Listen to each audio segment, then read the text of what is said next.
So this video goes over a little practice final that was put together. The first question asks to simplify completely, and I see I've got something here that's going to require order of operations.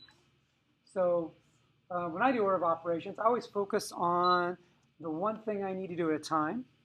And so I'll record, remember it's parentheses, exponents. I do multiplying, dividing from left to right, and then I do adding, subtracting from left to right. So the first thing I do, is there any parentheses? Yes, there's this. So I'm going to underline that one thing I'm going to do, and I'm going to do that one thing. So 36 divided by 4 is 9. Everything else I'm going to copy down. 27 minus 6 squared divided by 9 plus 5. No more parentheses. Is there any exponents? Yes. So I'm going to do that. So I have 27 minus, now 6 squared is 6 times 6, or 36, divided by 9 plus 5. There's no more exponents, so then I do multiplying, dividing from left to right. So the first thing I come across is division. So I do 36 divided by 9. So 36 divided by 9 is 4, and then I copy everything else down. So 27 minus 4 plus 5. No more multiplying, dividing, so now I do adding or subtracting. So I can do this first. 27 minus 4 is 23. Copy down the rest. 23 plus 5, so the answer should be 28. Next question. Distribute. So that means a number next to a parenthesis always means multiply. So I'm going to multiply this negative 7 times this term and also times this term. So what that means is I'm going to have negative 7 times negative 8x plus negative 7 times 6. So a negative times a negative is always a positive. 7 times 8 is 56x. Plus negative 7 times 6. 7 times 6 is 42. Negative times a positive is always negative. So I have 56x plus negative 42, but I never want to leave things like this. I want to clean this up. So it becomes 56x. Adding a negative is just like subtracting a positive. If I use keep, change opposites. So 56x I keep. I change the addition to subtraction, and the opposite of negative 42 is positive 42. So there's my answer. Next, simplify completely. Ooh, I've got some different terms, and they're all, I've got Q's and J's. I've got a subtraction of a negative. So I'm going to first clean this up. So I have all my terms and no mixed signs like that. So subtracting a negative is like adding a positive. And now what I'm going to do is I'll use highlighters to identify what I can combine. So I can combine this 9 with this positive 4q. So that, and then what else can I combine? I can combine this 5j with this 10j. Those are both positive. And then I have a negative 11 and a negative 10. Notice I include the signs that's in front. So I have a 9q and a 4q. That together is a 13q. Then I have a positive 5j and a positive 10j. Well, those two together make positive 15j. So 13q plus 15j. And I have a negative 11 and a negative 10. Negative 11 minus negative 10. Well, if I owe $11 and I owe another 10, I owe 21. There is the result right there. 13q plus 15j minus 21. These things cannot be combined because this is not a q. And these are each different terms. None of these are like terms. Next problem. This is much like the other problem. I've got different pieces I have to turn into. I have to combine. So I'm going to add. I'm going to rewrite this. I'm going to keep my first term. And then I'm going to add. I'm going to write it vertically. And what I'm going to do is I'm going to put like terms together. So I have an 11, and that will go with this constant. So it's a positive 11. So my constants are together, up and down. And then I have a negative 10x. So I'll put the negative 10x here. And now I add vertically. So So 42 and a negative 10, well, that's just like 42 minus 10. 32x. 17 plus 11, 28. That's the end. Next is subtraction. Ooh, and this one also even has some distribution, just like I did here. So here's the distributive property. I'm going to get to use it right here. The first thing I'll do is I'll distribute. And so I have 25x minus 9. I'll keep this right here, minus. So 4 times negative 3x is going to be negative 12x, right? 4 times negative 3x. And 4 times negative 5 is going to be negative 20. So let me write that down here. So this was 4 times negative 3x and 4 times negative 5. And that's where this comes from. But now I've got a subtraction problem, right? So one way I could deal with this is do keep, change, opposite. And it becomes 25x minus 9. Subtraction becomes addition. I'll even leave these in the parentheses for the moment. And I want the opposite of everything on the inside. So what's the opposite of negative 12x? Positive 12x. What's the opposite of negative 20? Positive 20. And now I've made myself a problem like I had before. And I just have 25x minus 9. And I'm going to put like things in the same column. So 12x will go here, and the 20 will go along here. So 25x and 12x is 37x. A negative 9 and a 20. It's like I have $20 and I owe $9. Well, I still have some money left over. I just have $11 left, or 11 left over. So there's my result right there. 37x plus 11. Number 6. Translate the phrase, looks like a phrase, into an algebraic expression. So 5 less than the quotient of a number k and 3. Well, 5 less than something means I start with something. So here's what I start with. The quotient of a number k and 3. Well, quotient is a division problem, right?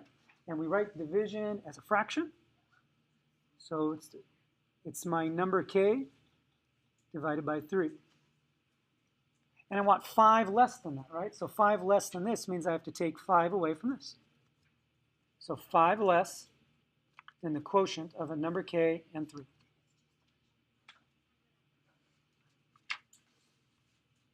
Number 7, solve. So I have something, I'm adding 31 to it, and that equals 10. So if I want to undo adding 31, I have to subtract 31, or add a negative 31. If I do it to this side, I also must do it to this side. Now I add vertically. So these two will cancel each other out, because opposites, when you add opposites, they always equal 0. I'm going to write my equal sign so it stays lined up. So on the left side, the only thing remains is x.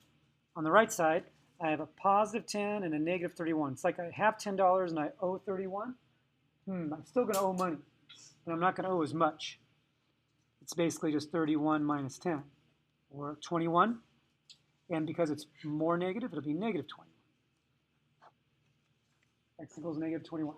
Which should make sense, because when I put negative 21 back here, negative 21 plus 31, does that equal 10? Yes, it does. 10. When I combine these two, they will equal 10. Number 8, what operations are happening to the variable in the following equation? Oh, that's a different kind of question. Well, here's my variable. What's happening to it? Well, it looks like when numbers next to variables means multiply, so I'm multiplying x by negative 8. Is that the only thing going on? No, I'm also doing this. So I'm adding 22 as well. So that's what's happening in the variable. Two things. What operations should happen to solve the equation for x? Well, this is being multiplied by negative 8, so I need to, let's do this in order, because I would first take care of this. So I would need to, 1, subtract 22 from both sides. And the second thing I would need to do, and that is to undo this multiplying by -8, so I'd have to divide both sides by -8. That's what would need to happen in order to undo this. Pause. So we are recording, right? Did you see the time lapsing? Okay, sorry. Here we go. Next question. Solve the equation for x. So what's happening here? It's being multiplied by -7, and it's being added to 13. So I'm going to undo the addition first by subtracting both sides by 13. So I'm going to keep my equal signs lined up. On the right side, I have 55 minus 13, or 42. These, they're opposites, so they'll turn to 0. That leaves me with -7x on the side. So now I have to undo both sides. See, now I'm multiplying the variable by -7, so I'm going to divide the variable by -7, both sides. That leaves with x equals 42 divided by 7 is 6, and a positive divided by a negative is -6. Number 11. Solve the inequality for x. So there's my variable. It's being multiplied by -2. It looks like I'm adding 12 to it. So let's first take 12 away from both sides. We'll undo the 12. So that leaves me with 34 minus 12 is 22. The inequality stays the same. 12 and -12 are 0, and I have -2x. So now I'm going to divide both sides by... if there's a pause in the video, it's only because somebody needs to refocus and not make noises. Okay, so here's a variable. It's being divided by multiplied by -2, so I need to divide by -2. And -2 divided by -2 is 1, and 1 times x is x. 22 divided by -2 is going to be -11. And when I multiply and divide by a negative, the inequality changes direction. So this becomes x is, when I read it this way, x is greater than -11. So there's my solution. And then it says, 12 says graph the solution to the inequality in problem 11. So I'm going to have a -11. I'll put -11 right here. It can be equal. So that means it could actually be -11. And it says x is greater than -11. So what side, left or right, is greater than -11? Well, 0 is over here somewhere. So everything to the right is going to be greater, right? So there's my solution. Everything to the right of -11. So x is greater than -11. Read from right to left. Kind of awkward. If I turned it around, this would see x is greater than or equal to -11. If we just turned it around. This is the stuff that's greater than -11. And we could test it by taking 0 is greater than -11. If we put 0 back in here, -2 times 0 is 0. Is 34 greater than or equal to 12? Yep. So this makes, so that looks like our solution is correct. Write an inequality for the following description. 9 added to 3 times a number x is less than 15. Well, I noticed right away they're telling me to write an inequality. So they're not asking me to write an expression, so I want to make sure I use an inequality. So I'm going to, 9 added to, so it's going to be something added, so 9 is going to be added to something. I'm adding 9, and what am I adding it to? 3 times a number x. So 3 times number x is 3 times a number x. So 3 times number x, and I'm adding 9 to it, is less than, so is less than 15. There it is. I've added 9 to 3 times number x, and that's going to be less than 15. There's an inequality. It costs $24.50 for 2 pounds of fish. Determine the unit rate in dollars per pound. Ooh, how convenient. So I've got $24.50 in 2 pounds, right? Dollars per pound. That's just split this in half, right? So if I broke it apart, what's half of $24? $12. What's half of 50 cents?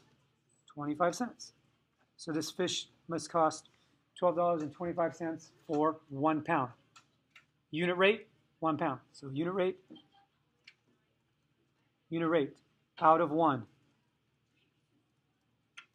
Unit means 1. Looks like I just got a couple more here. We got a proportion. 8 over x equals 7 over 9. Ooh, this means cross product. So 7 times x is 7x equals 8 times 9, or 72. That's a one-step equation. I'm going to divide this. Since I'm multiplying by 7, I'm going to divide by 7. X equals 72 sevenths. Or how many sevens can I get as 72? I can get 10, and then I'd have 2 left over. If we wanted to write it as a decimal, I suppose we could, but we won't. Determine the slope of the line. So I've got a line. I've got to determine the slope. Ooh, look at these. There's even a note here. I wouldn't expect this on the final, but in this practice test, the slope is the rise of the run. So if I go from any 2 points on the line, so here's a point, here's a point, how far up do I have to go? So the change from 1 to 3. So what kind of a change is that? That's a change of 2. From here to here is going to be a change from 2 to 6. That looks like a change of 4. And so remember the rise. So the rise is 2. The run is 4. And if I simplify that, 1/2. So this is a slope of 1/2. That means for every 1 I go up, I go over 2. So if I go over 1 over 2, I'm at 4. If I go over 1, if I go up 1, I go over 2, I'm at 6. If I kept going, I go up 1, over 2, I'd be at 8. If I went the other way, I would go down and to the right, I'd be at 0. Slope.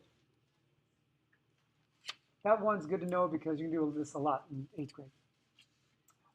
Looks like there's one more. Solve the equation for x. Looks like there's a little more going on here. Looks like I have to distribute first.